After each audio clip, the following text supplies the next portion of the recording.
The American Civil Liberties Union is calling on the Biden administration to shut down 39 immigration and customs enforcement facilities, including the ICE detention center in Adams County. The ACLU wants these 39 facilities shut down based on the following criteria. They open without justification, they're in remote locations with limited access to legal counsel and health care, and there are documented patterns of inhumane conditions and treatment. Adams County meets all of that criteria. It falls under each of those categories, and it's time to shut it down. The Adams County Correctional Center is operated by a private company called CoreCivic, which has a contract with the federal government to hold ICE detainees.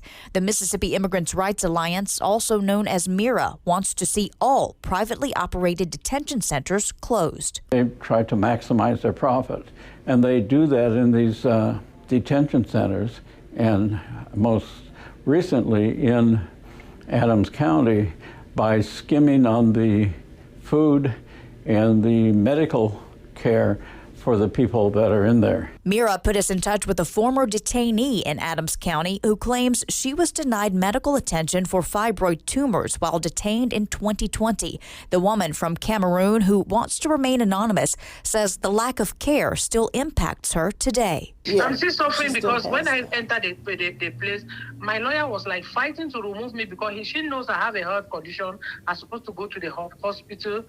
Can you imagine from 2019 till now, I'm still with a fibroid. The Government Accountability Office, or GAO, released a report in January calling the immigrant detention system in the U.S. a multi-billion-dollar-a-year enterprise. It says in 2019, bed rates at facilities holding detainees averaged $75 per detainee per day. According to the ACLU, the guaranteed bed capacity in Adams County is 1,100. That means the facility in Adams County could be getting paid, on average, $82,500 per day from the federal government for 1,100 beds, whether those beds are filled or not.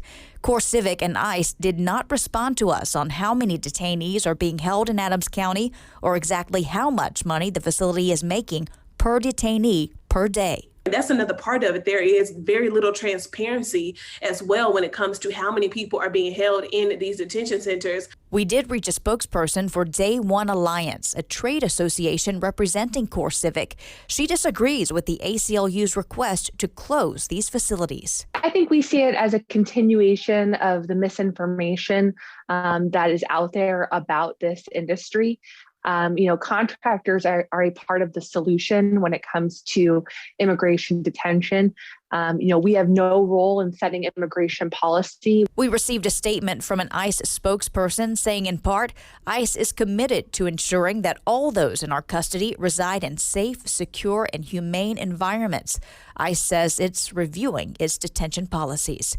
A local immigration attorney, Nikki Boland, says in her experience, the conditions at the Adams County facility are improving. And right now, since the first of the year, there has been some kind of reorganization in Adams, and there just seems to be, there's a better feeling there.